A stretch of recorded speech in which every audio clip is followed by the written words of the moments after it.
And to sit, all you have to do is click on one. You'll see a chair symbol appear, just like in the Colosseum. There you go. Now the nice thing is this is using no scripts for the seats or animations.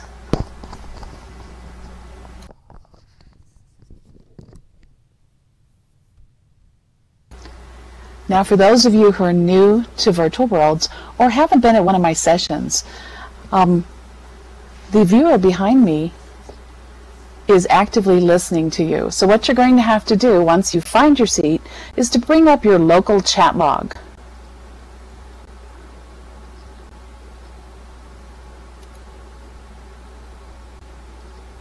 Yep, you're floating inside. That's right. Now the local chat log, if you lose it, it's your communicate button, but it's also Control H for history. Okay, so think of it as our chat history.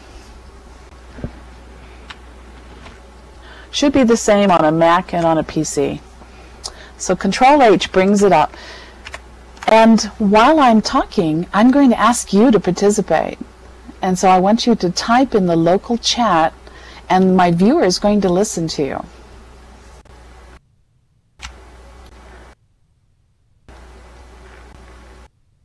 Hey, hi Bobby. Welcome everyone. Hey Buffy. That's right, Andy, Craig, it's great to see you. Tony, Joan, Jane, Lillian, Tracy, Francesca, Lisa, Nick, Marie, Heidi. Oh, Heidi. James, Rex, hey Rex. Cleo, Kathy, Bill, yo Bill, Eileen, Marzia, Sue. Oops, I better extend my chat log, right? You know, I asked everyone to give me a question when I was doing a keynote address for the Josie Bass Online Teaching and Learning, and it never occurred to me what it would be like to have 728 people all say something at the same moment, you know, and I had to laugh because I'm obsessive compulsive, so I was trying to respond to them all, and I thought, whew, this'll stress me, right? But I love it. I love feedback, so don't let the volume of information slow us down. Yeah, it does, doesn't it? M-I-C-K-E-Y. Hey, Rachel. Hi, Christian. Yo, Todd, Paul, Bobby, Marie, Sam, Ruth, Eileen. Now, you guys may wonder why I'm greeting all of you, but I think storytelling's a participative event. It's something that we're all going to share. And in this story, it's an experience, and one that I'm not just telling with words or with the sound of my voice or, you know, the way we said it. We're actually going to experience it. Now, I was lazy, right? You can't hear voices, Mark? Someone will help you.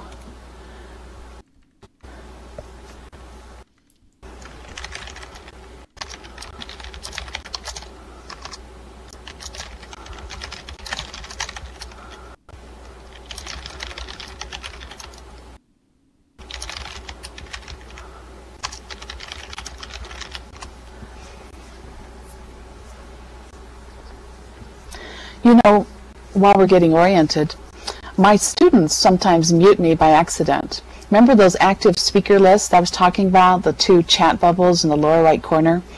When you bring that up, you can tell who can hear, right, and who's speaking.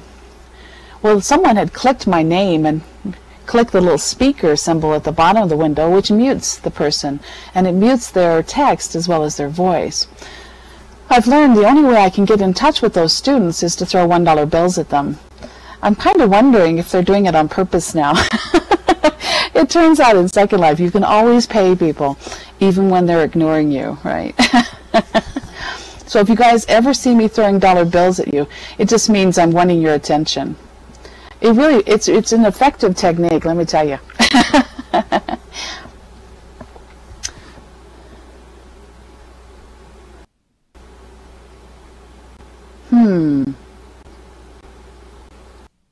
Well, once you're seated and you're relaxing, Kathy, the walls should stay up once you're on an orb. And there are orbs 1 meter apart for every person. So there's quite a few seats left. And then when you relax, these pipes are going to go away below us, and the room's going to change a little bit.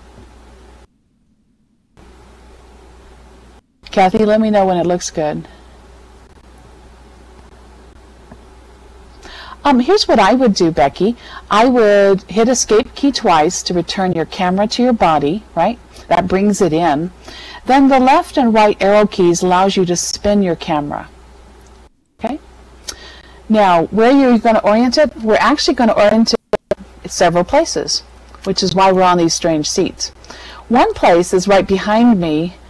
That's where the main screens are. And some of you are going, well, who are you? No. I'm the one with the blue wings up front. Up front is the lower set of balls or orbs. The back is raised. So some people are higher and some people are lower. So the front is the lower set. Okay? But we're actually going to show content in the back too, because all of these perspectives work, right?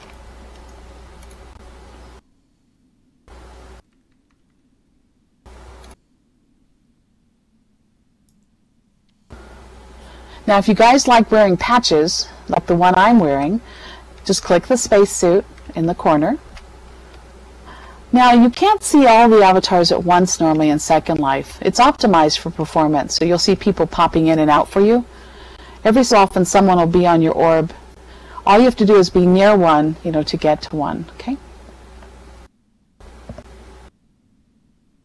How do we hide bubbles? Okay, Control P to bring up your preferences. The General tab. You can tell I'm a professor, right? Then towards the top there, like 3 lines down, there's a drop-down menu that says always, never, only in the beginning. And that sometimes people like to see names, but only for a second. I never display names because I take photos, and I don't display people's names in photos because I blog. We're almost set. We have 3 minutes. Please feel welcome. Now, if you come in later, don't panic. You can always stand, or you can click an orb. They're a little harder to see, but they actually shine up against the slideshows. Okay. Hey, you're welcome, Andy.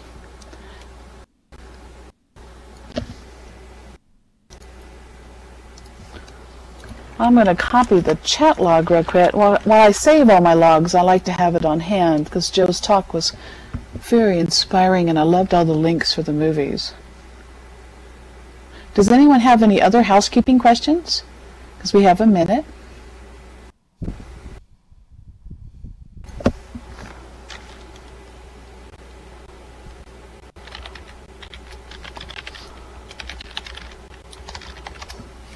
There we go.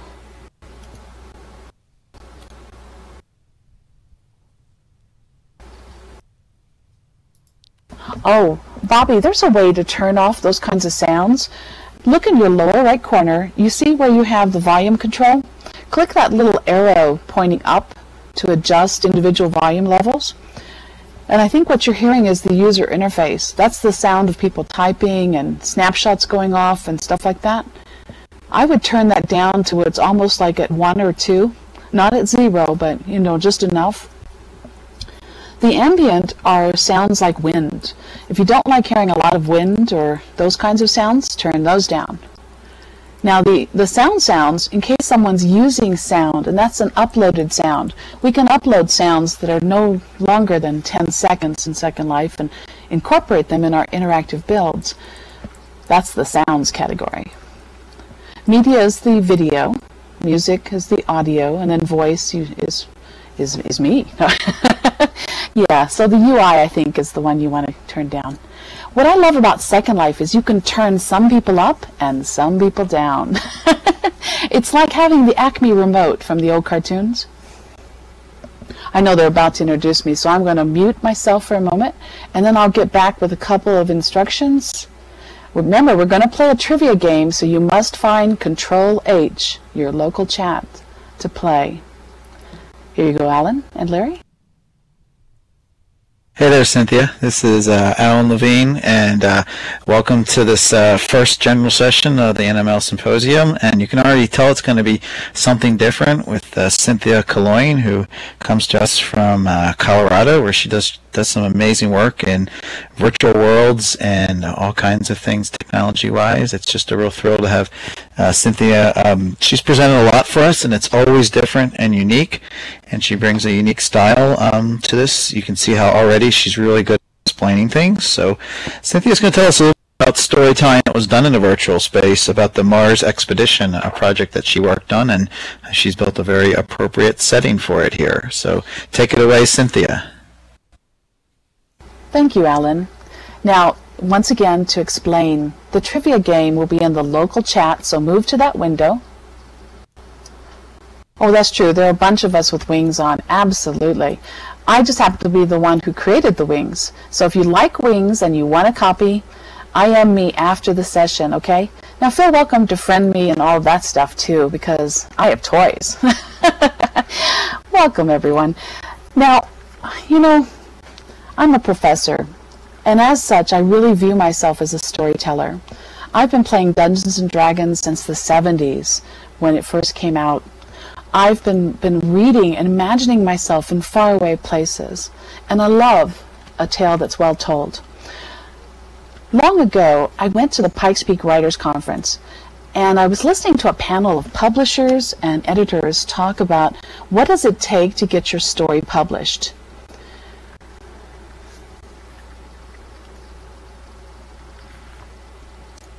And you know what? I know you guys thought you lost voice there for a moment, didn't you? They said that they throw away the first chapter of most of the books they receive, the ones they publish. Do you know why? Why would you throw away the first chapter or the first 2 chapters? Anyone? Remember, we're talking in the local chat. This is a test. It's repetitive. What the first chapter might be repetitive. It's an intro. What makes it wrong to be an intro? It takes a different direction. There's no time to read the details. Oh, it's boring. There you go, Rachel. Yeah, it could be boring. No action. Absolutely, Bernadette. They said start the story where the action is. The reader. Capture the reader's imagination, right? Now, this is a session on storytelling, and that suggests an oral tradition. Get their emotions up. Absolutely. It takes folks that long to get the meat of the story, and we want to capture their attention. It's inconsequential. Now, I know you can read the chat log. I'm not going to read to you. The reason I do this is I believe in multisensory storytelling experiences. Not only for accessibility and for all types, but also because I'm not very auditory. I know this sounds surprising. If you don't see me typing in the chat log, it means I'm not listening. Isn't that awful? I'm an active participant. I have to tell you what I'm thinking about the story. How many of you saw The Princess Bride, the movie, or read the book by William Goldman? I read the book long before the movie came out, and I loved it. Absolutely. What a great story, right? And I love the fact that he went and found the original story, right, the Polish S. Morgenstern classic, and he goes to read it, and he's like, oh my gosh, this is nothing like what my father told me. It was his father in real life that told him the story. You do know it's paralleling his own experiences. And I love the fact that his wife, I think her name was Helen, a psychologist, thought he was a madman for pursuing his story. But it was poignant. It meant something in his life, right? Well, that's what we're going to do today. I grew up with the Star Trek generation. How many of you love Star Trek? Star Wars, Battlestar Galactica, Firefly, Babylon 5, Independence Day. Can you think about, oh, Space 1999, Martin Landau, right? All right, Lisa. Shiny, Quark, absolutely. Can you think of others? You know, they have shaped some of our technologies. You guys are using cell phones today and technologies that, if it weren't for discovery and exploration and trying to find solutions for communication, you know, it would have taken us a lot longer to enjoy these benefits today. Now I'm going to drop the floor. If you come in after this, you could still have a seat. It'll just take you a moment to find it. Welcome, everyone. Now, I know you're wondering, why are we sitting in here? We have those cool stadiums next door, right? Well, space is an experience. Now you'll notice at the back there's a rocket, and my story begins there with a design team that got together and says, we love space and we're trying to help our learners understand the challenges that face the space program. Where are we going next? The space shuttle is ending, right? What next? Are we done? Have we explored everything we intend to? Will we never achieve that cool Star Trek-like moment? Don't worry, if you don't have a seat, I'll bring the thingy back in just a moment. Realizing that, by the way, that's the Control Z for the floor. Realizing that, we want our learners to explore different strategies, different choices that Congress has to make for the future of our space program. And in particular, are we going to stay with low Earth orbit? Now, what do I mean by low Earth orbit? Sorry, Kathy. My apologies if you can't see it. You can't see any of the slides? What I'll do is I'll give you them later, or I can give you a folder of them. You bet. For right now, I'm going to continue the story, because I know Alan's probably taping, see?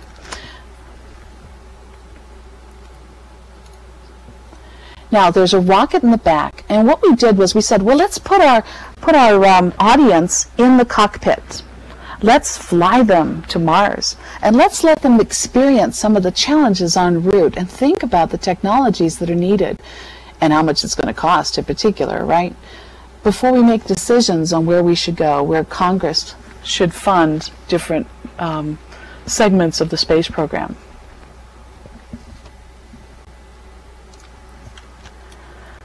Now behind me you see a picture of our Deep Space Explorer headed to Mars, and we're inside that spacecraft. That's why that picture is important. Putting the audience in the story. Okay. There I am. I've taken off in the rocket that you see at the back. By the way, hit your escape key twice and spin your camera with the left or right arrows. Alt-click or Option-click on a Mac to lock into the viewer and scroll wheel in to see it better. So I'm inside the Orion rocket. I'm in the cockpit. We just left-click it to get inside, and then it launches. Yes, you can control the back viewer, so you can toggle between the two shots. You can see the launch and all the smoke, the particle smoke going up from it, and you can also see the original rocket. Okay? I'll leave that up for a little bit, and then it's going to disappear. From now on, you're going to be facing forward or enjoying the universe around us. Okay, you see I'm looking up towards the needle. And I have some instrumentation and a beautiful voice in cultured accents. A bot is busily explaining to me my mission. And for the next 3 to 5 minutes, I'm flying upward to a Deep Space Explorer. What am I inside? This is your first trivia question. For the local chat, please type the one word, what am I inside, in this front picture. Anyone? Can you guys still hear me? This is a sound check to the local chat. All right. So what am I inside? You see me. By the way, that's me in Second Life. A control module. It's one word.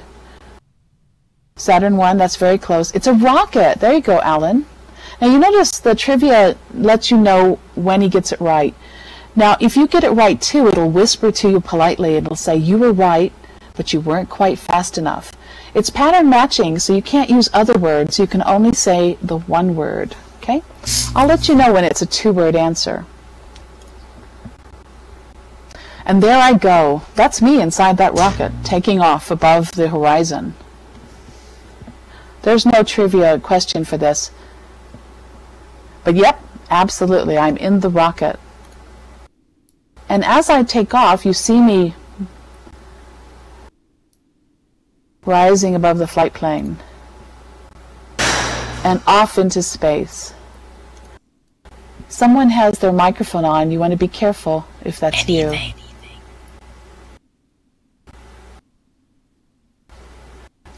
The way you can check is make sure your talk button is not lit up in the lower right corner. Now, after I get to a certain elevation, what really happens in the story is it reses the Deep Space Explorer. The Deep Space Explorer is kind of like the rocket ship in the movie 2001 or 2010, right? Something that will take me further out into space. What am I leaving in this picture?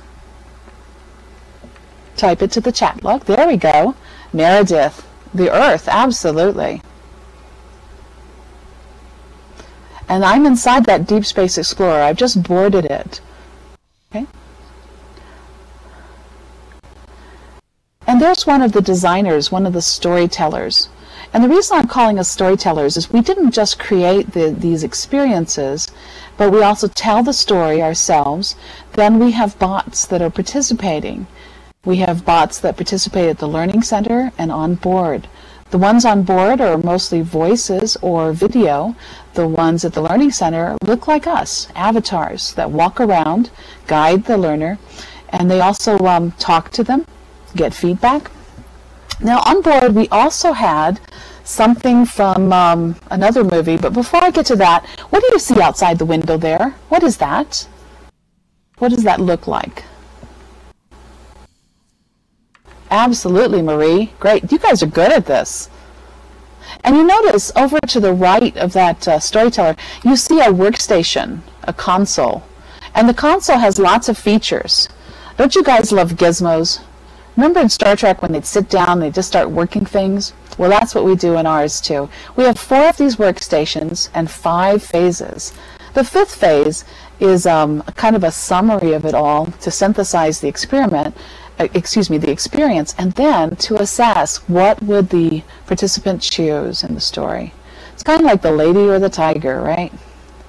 Now in the middle of that workstation, we're also seeing video, multimedia of various sorts, right? What do you see outside the window now? We've passed the satellite. What is that? Oh, you're good, Tracy. Talk about fast. And by the way, the trivia game's not case sensitive, so you can use caps or lowercase. Doesn't matter. Another great triangle. You're so good, Bill. I'm so sorry. What I will do is I will put a version of these slides up on a viewer, and I'll hand them out to people, so you have your own copy later. Yeah. And as an exhibit too. I do apologize. Well now, hey, we're over the comet and we're in the wake of it. What do you call the wake of a comet? Absolutely, Alan, I will.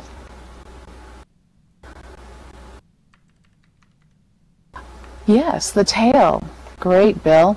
See, you may be blind, but you're still active, man. Now, these are amazing experiences we're having. And right now, I'm in the flight deck, the front of the Deep Space Explorer, while we're taking these photos. Well, what am I leaving? I'm leaving Earth's what? Yes, it's the screen behind me. Absolutely, Lisa. Yeah, we're leaving Earth's orbit. And remember, that's one of our first challenges, is to figure out whether we should leave low Earth orbits, right? And branch out. So let me get back to the challenge. Are you familiar with expedition challenges? Do you know what challenge-based learning is? Challenge-based learning involves the use of real-life challenges wherein learners can apply knowledge and problem-solving skills while journeying towards a destination. And in this case, we're going to Mars, right? Effectively designed expedition challenges for learning are those that can successfully engage learners to formulate intuitions. Now I do have a paper. Let me paste that to the chat log. So if you can't see the slides, you don't want to go there right now if you're watching the slides, but if you can't, there's one of the papers for this story. Okay. So a challenge essentially structures our scenario and helps us to make sure that we are mapped to our outcomes, right? And let's wander back to the metaphor I started with. where we were throwing out the first chapter or two. We know every story begins long before the story begins, right? And that once I end the story, the tale will continue long after. So figuring out a good start and stop point for any segment of the story is part of the storyteller's journey, right? Okay. Well, the nation is facing important decisions on the future of human spaceflight. Will we leave the close proximity of low Earth orbit, where astronauts have circled since 1972, and explore the solar system, charting a path for the eventual expansion of human civilization into space? Man, that sounds great, doesn't it? It reminds me of the to boldly go where no one has gone before. I have to tell my son, nowadays we say no one, and we have since the 80s, since Next Generation. I remember the days when we said no man has gone before. I think back to how our culture is changing and how we're interested in other cultures, where we are going. So I said we were flying away from the Earth's orbit, and we're going to get onto this deep space explorer. What kind of a space explorer is it? You guys are good. See, you're listening. Brett, it's great to see you. And what are we looking at outside the window? Now you notice these should be resed for you, these slides. Absolutely. You're looking at asteroids. We can simulate all kinds of experiences in space, like comets and asteroids and other phenomena, even as the learner's watching videos and experiencing the sessions. 4 different workstations. They wander through all of them, right? They're in the crew area.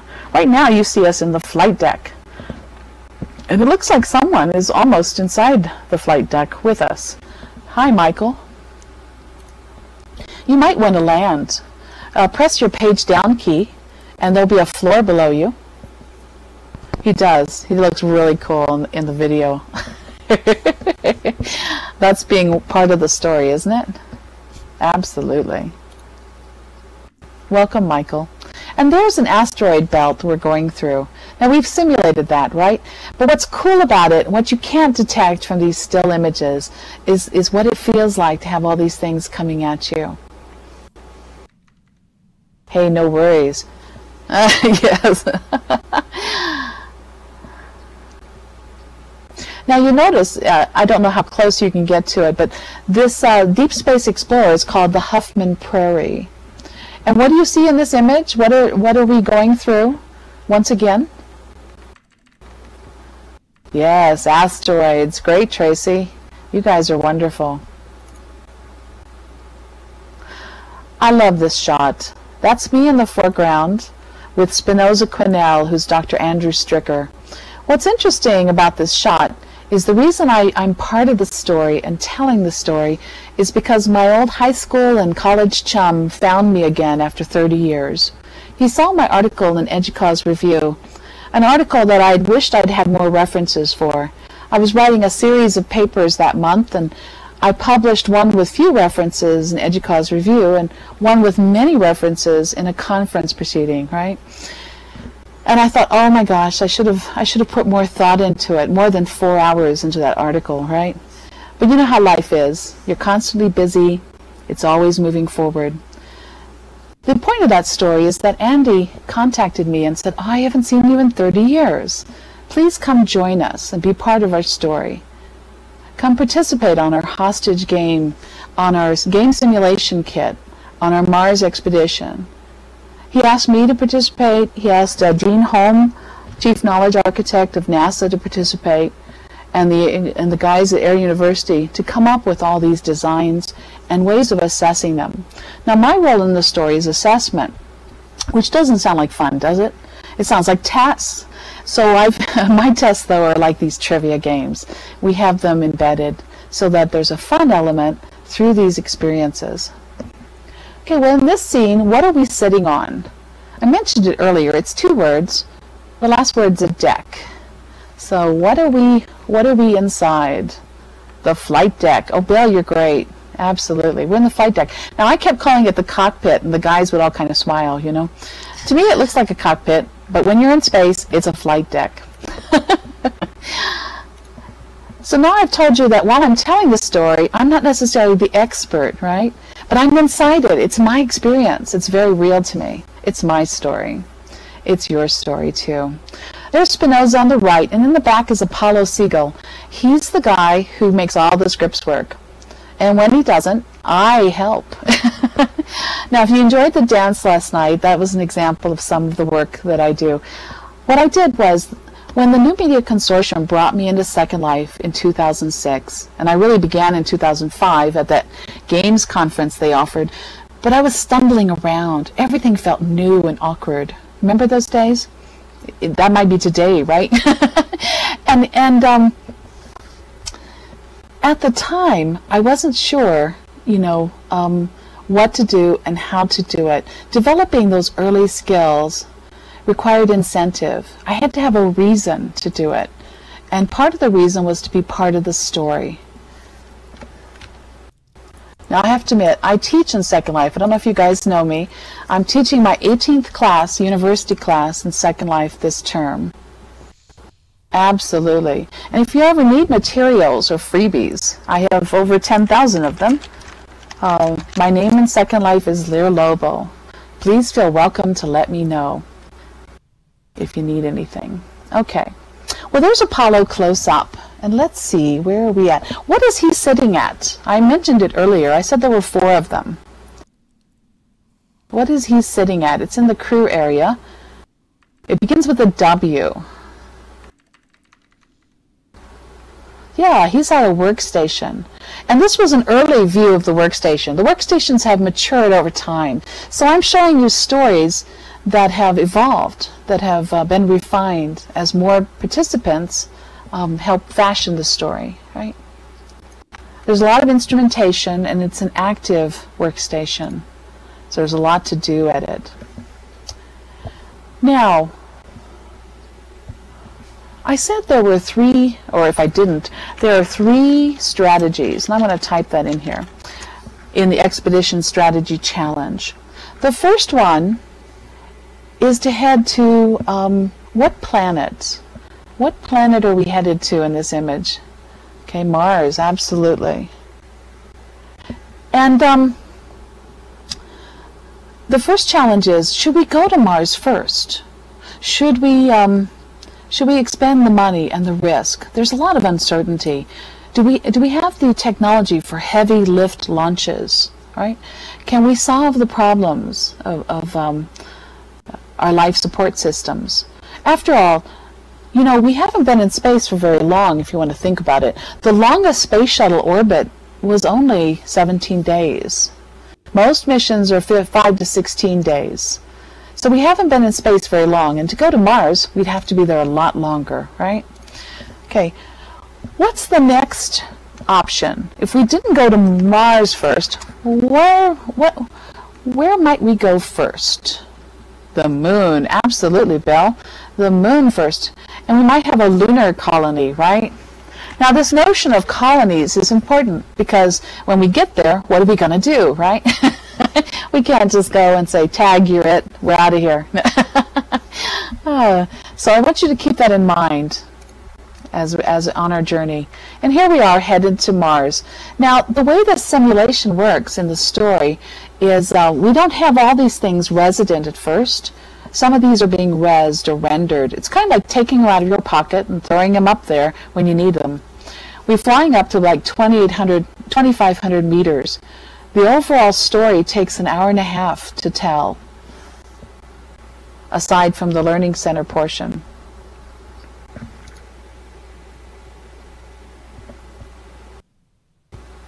So,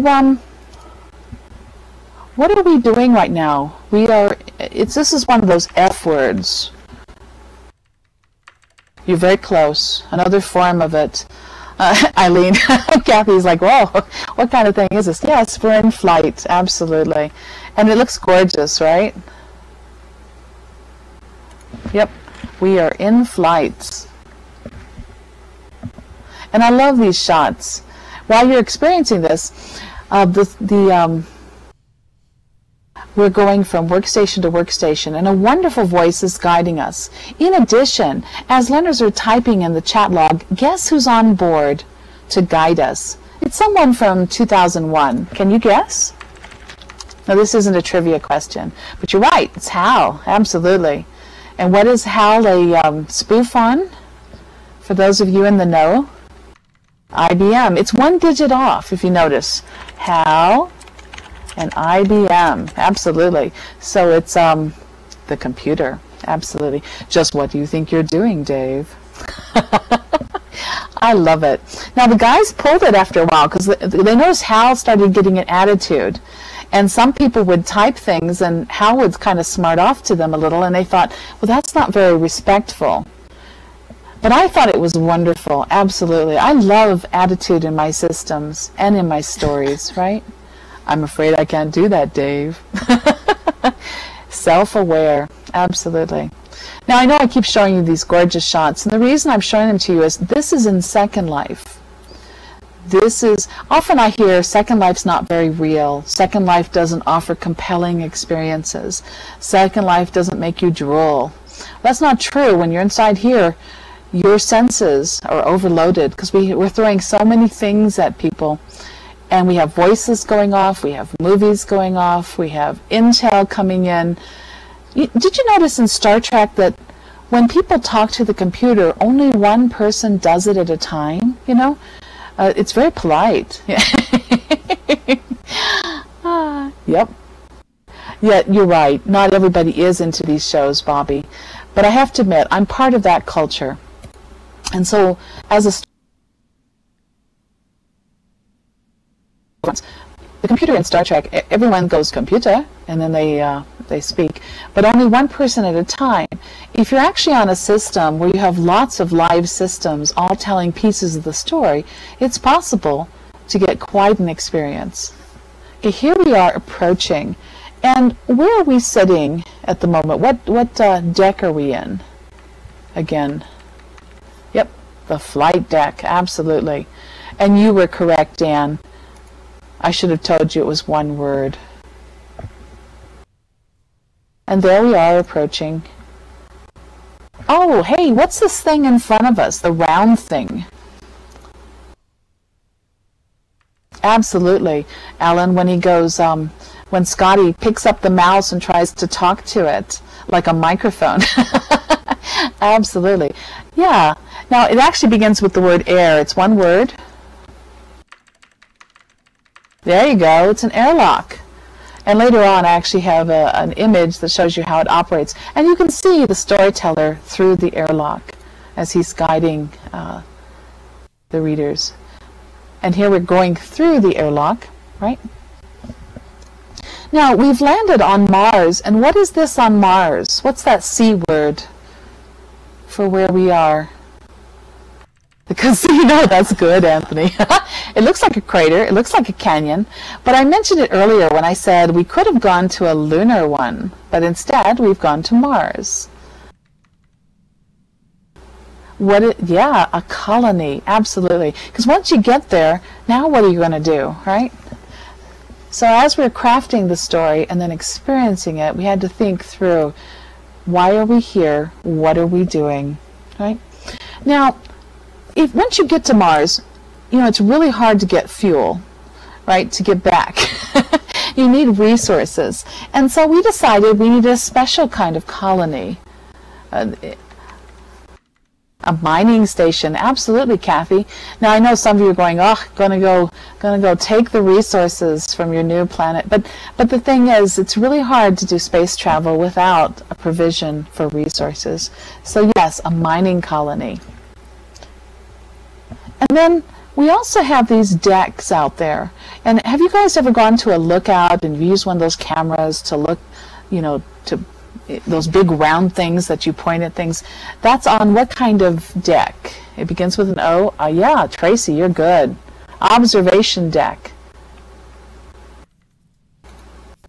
Now this was the early prototype for the mining colony. This is a later one. It looks a little dark to me. You know, it went more Babylon 5. For those of you who've never seen Babylon 5, it's darker as your science fiction goes. And I don't mean darker in the sense of the story, although that happens too, but darker in the sense of the scenes and the sets, and you know, it's not as open and airy and light. Now, what is that in front of Apollo there? We can interact with all kinds of things in a virtual world, and the story doesn't, it looks like an alien, doesn't it? This is actually a more generic word. It begins with an O, and it's plural. There are lots of them in virtual worlds. What are the things you guys touch? What are they called? Generally. Objects, absolutely. So we have all kinds of objects, and you're right, you guys are on orbs. Hey, that's a good one, Becky, because you're sitting on orbs right now.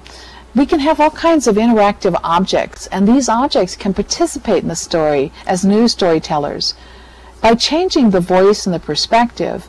And by the way, when people click them, in some cases audio, an audio cast of the story continues.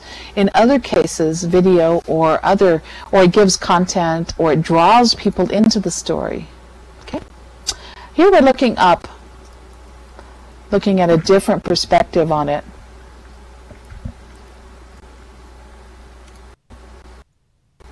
Now, if you're playing, remember you have to be in the local chat tab.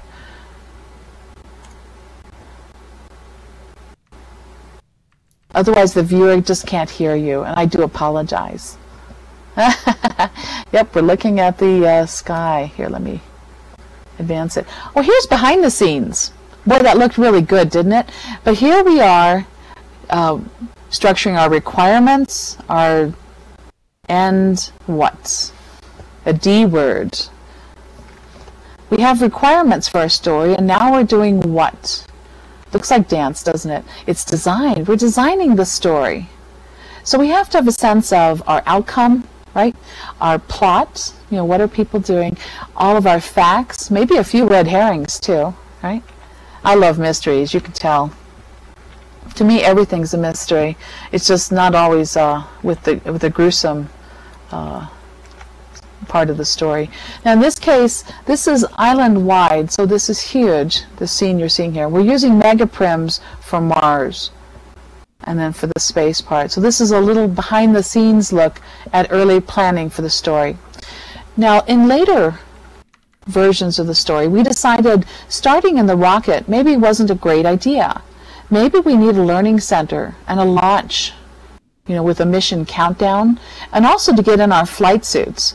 If you notice in the lower left corner, you'll see a man standing there with a white cowboy hat and a blue flight suit. The NASA folks donated them. And in the bottom of the screen, there's two of us sitting in the chairs wearing flight suits. Now, all the way around this learning center, there are videos and interactive components. We can test low gravity, and we actually start the launch before we go up to the rocket. Around the perimeter, we have interactive books and museum artifacts, and also an assessment piece that I wrote. Here we are on board the Deep Space Explorer. And we're looking up, and we're near Earth. This is at the start of another flight. And you'll notice objects are near my elbow as they're flying by. What we've done is we've simulated no gravity for some parts of the story to enhance that experience. Hey, what is this? This is a trivia question. What do we see in front of us? It's two words. And this particular one isn't the Mars expedition, it's another version. This is the Ayn Rand space station. Absolutely, great job. And you'll notice I'm in the lower right corner, maybe up a few inches. That little person is me and Andy Stricker, and we're going through it. We fly a rocket up to there too, but it's a lot closer. It's in orbit around the Earth.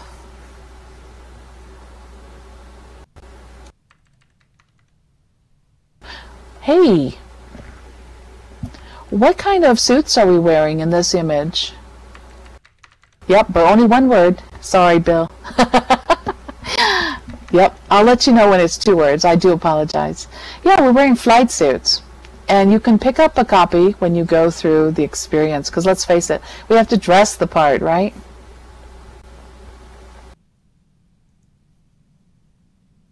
Now, which person, man or woman, is a bot in this image?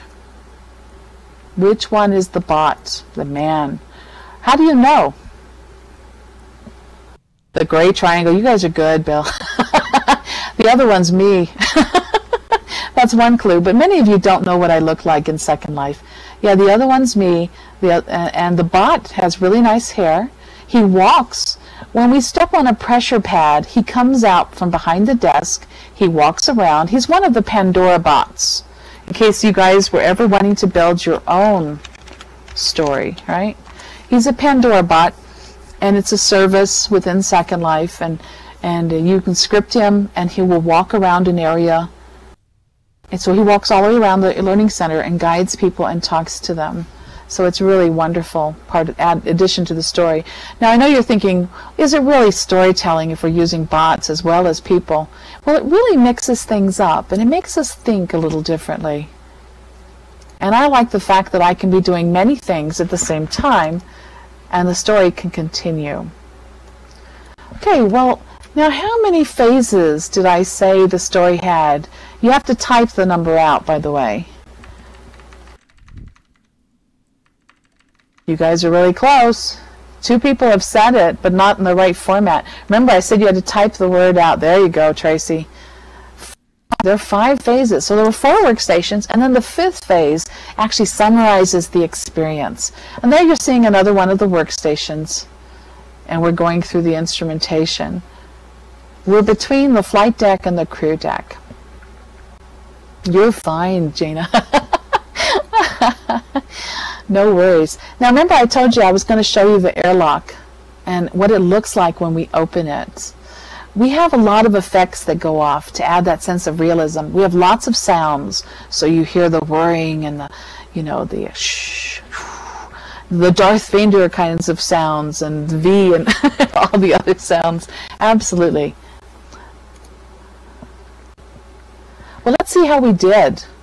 You notice my viewers scored everyone, so you can see what your score is. Now please realize everyone's a winner, because the goal is not so much to score in the trivia game, right? But to make sure that you've had an experience that was yours. It's engagement. That's right, Kathy. I use these kind of trivia game viewers quite often. If you ever want a copy of it, the code, please let me know. All I do is, I have to name all my slides slide 01 through slide NN, right? And then I have a little note card, and I put the answers on it, and then it reads the answers. So that's all I have to do for every session, is put in my content and make sure that it's all called slide 01 through NN. It's that simple. Now I made a version of this that the folks participating in the story can drive themselves for self-assessment, so I don't have to be there for them to play trivia games and to experience it. See, I need that feedback, Eileen. Otherwise it feels like I have a monologue going. I feel like Sherlock Holmes when he talks about his monographs of tobacco. It's not enough for me to have wonderful ideas and put them down. I need to know that they're received. So it's the receipt of the story, right, and our interaction that is important. Well, now I'm going to remove the viewers for a moment, and we're going to finish up with some questions from you guys. And also, I'll talk about some details on how you can set up your own stories, because that's a oh, and I never dropped the floor, did I? I saw people coming in. There we go. And so I didn't want to be rude and make it difficult for them to sit. Now, for those of you who couldn't see in the first place, you're going, wow, nothing's changed. It's still gray. Oh, you should have. You can ask a question at any time, Dan, because to me, the energy really comes from you. Actually, I don't teach classes on using Second Life for storytelling, but I should. I'm actually, for those of you who don't know me, I'm a professor of computer science. I've been teaching for 14 years. Before that, I worked for Air Force Space Command as a defense contractor for, well, not for 13 years, for 6 years. I was a software engineer for 13 years. how many of you have seen the movie War Games? Anyone? Remember that old 1980s movie where they go in and accidentally hack the Whopper? And the Whopper was this game-playing machine that would assess threat scenarios from around the world. It's a classic. Well, guess who maintained and wrote the software for the large wall screen displays for a mirror image of that? Absolutely. Which did DEF CON as well as Milstar, GPS, you bet it. You bet. 16 different kinds of systems. It was the status of the Air Force Satellite Control Network. No, I do. I'm old. Oh, that's the beauty of it. Actually, I moved out to Colorado Springs to build Falcon Air Force Station, the computer and logistics component. It was done on my honeymoon, the contract for that, the proposal. And so I feel like a part of that program. Now, I know that was after the movie came out. That's why I said a mirror image. You know that NORAD has been moved from NORAD and is now in 2 different places, in Peterson Air Force Base and now Schriever, right? And so I did that. Yep. So I've always felt like a part of the space program, but not the cool part, not the part where you get in the rocket and take off and have the experiences. I've been the part where I'm looking at the screens going, uh-oh, why can't we do this? Let's see. Okay, Bill, you take care. I'll see you later. Anyway, so everyone has a part in the story, and the reason we created the one we have is not because just that the space program is cool, but imagine our future. Imagine if we didn't have cell phones. Nowadays, many people are reliant on them, right? It's so much a part of our culture that we're now thinking we need to put our classes on them, and we need a way of projecting a large screen from them, and we need the infrared keyboard popping out of them, and pretty soon our mobile, systems and cell phones have become the centerpiece of our world. I know that does sound tragic, doesn't it? But the impetus for that level of communication came from programs like this. And so we need new technology and we need to dream. But the problem is, do we want to pay for it? Do we want to fund it? How should we make sensible decisions about our future, right? People are the emphasis. Absolutely, Tony. It's not the things we're using to communicate with. How can you visit it? Well, you would contact one of us and we would send you an invite. Right now it's closed only because it's on a homestead space. We funded it ourselves, so the team did. They began all of these projects with their lunch money. You guys who were at the last session, remember that was one of the trivia questions. Yeah, we spent our lunch money building a lot of these things. And you have to realize it was all built from scratch. You saw the little design piece. What we did was we figured out, how can we do that? Now, some of the components we're using, I have other friends who've built Pandora. What movie was Pandora featured in? Anyone? We're about to wrap up. I see I have 1 minute. The movie Avatar. On my island, you can come fly one of the Ikarani, which is that flyer, right? And you can fly it for free. Yep. We have they last for about 10 minutes. They hold 2 people and they do all the tricks. I also have low gravity things for. We have islands set up where you can fall from leaf to leaf, where your footprints are highlighted. All the different features of Avatar. Why do we tell these kinds of stories? Why do we do it? I know many of you are saying, but stories that are told by voice are the most compelling, and I would agree with you. I was listening to the first set of stories that Joe was both telling and showing us on video, and I thought, wow, those are so powerful and compelling. How does my space story compare? Yes, you just need to contact me, Jenna. It'll eventually be open to the public, but homestead spaces have limited occupancy, right? So we can't have 30 to 50 people show up because you've made an agreement with Linden Lab to only have a few. Yeah. The voice in your mind. Well, we've run out of time. I want to thank you all for joining me in this story. I hope you've enjoyed it. If you want information on how to create your own simulations, please let me know. Now, for those of you who can see the room, the walls are moving. That's just a very slow animate texture script. Any of these resources you're welcome to have. Thanks, guys. Have a great conference. Thanks a lot, Cynthia. Again, you just take a presentation to a whole new level in terms of what you have to tell and the way you tell it. So thanks again for giving us a great session and the free trip to Mars. So now we have a 15-minute break before the next session, which is going to be right next door in the Coliseum with Anthony Curtis is going to be telling about some digital storytelling and ancient tradition in the 21st century. We might need some help getting out of here, Cynthia. I don't know if you're going to drop the walls. Hang on. One moment. Yeah, I can take it all away. But if I drop the walls, they land in the water. If you look at the Earth, the Earth is the exit. I figured y'all could find Earth, right? And you're going, so we should go towards home. Yeah. And you should be able to walk. Right. Yeah. If you don't, you'll land in the water if you go out the other walls. You can always hit your fly button first, and you won't land in the water, right? Right. You'll be between two coliseums, and one of those two is the next venue. Which one is it again, Alan? It's the smaller one. It should be to your right as you come down the stairs. So if you're seated in a chair, you want to click the stand-up button that's at the bottom of your screen so you can get up. And then walk towards the Earth. I'm going to head that way right now, and hopefully there might be some sleeping avatars stuck to their chairs there.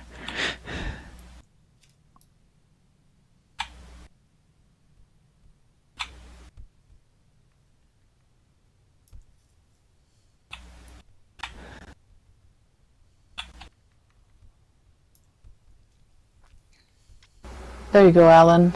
I tried to make it a little easier. Okay, well, you can't make it perfect.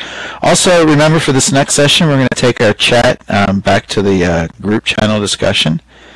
So you want to make sure you have that turned on, and it's just across the bridge here.